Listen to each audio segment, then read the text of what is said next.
Welcome to TFA Files TV. We are back again with the latest gossip. Nyaya dziri kupisa dziri kutenderera pasocial media. Another audio yase Wicknel vakidedzera kuti Mike Chimombe naScott Sakupwanya naMpofu vanodyawo futi mari timu yavo yevarakashi.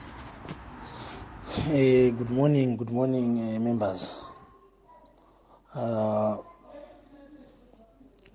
South Africa has received the money, and they said that they want to start off with payments for the 1 million to Better Brands, which is what we had signed the contract for.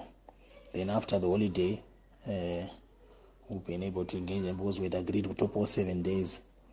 Marisa zovanetsa money laundering act kuti vaitenge as if vari kumhanya stere kuda kuburitsa mari.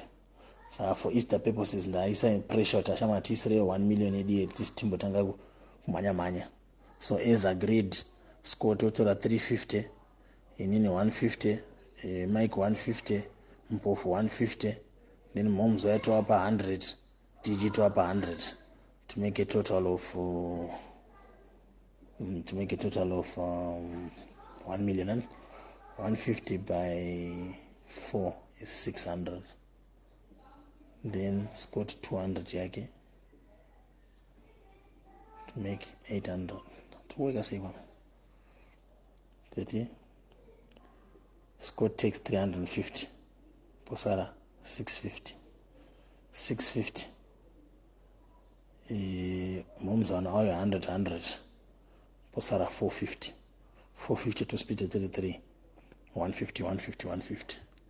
Saka mari yese ikaenda 18 million rands account kwa Scott. It's a new account yakavhura last month. Inono freeze wa FNB go. So can you send me my bank accounts yenyu? Mpofu yake, Mike yake, timboti dzitwe makusina naye dzodzo ma 150 wayo resiro yangu. Then the rest we talk next week. Yeah, okay. Can that please send them as soon as possible? Thank you. Asida involvement yana wakawanda panyaya yeMpofu. I'm very disappointed. Une dzungu rimwe risingaite. Ana Chief Jose wakuno. I'm sure you have heard from the horse's mouth, Sir Wicknel himself akidedzera kuti tiri kudya ma 1 million vana vachitoita money laundering. Vataura kuti vanodya nana Scott, nana Mike Chimombe, nana Mpofu, nana Ed. The list goes on, guys. Apa tiri kutambura muZimbabwe hapana chinhu chiri kubatika, zvinhu zviri kuramba, ivo vari kudya mari. Vanokuudzai kuti saka muchaita sei kwekupedzisira. Saka tiri kutongwa zvedu, but pakaoma, guys. Mari dzavari kutaura imari dzakawandisa ma 1 million.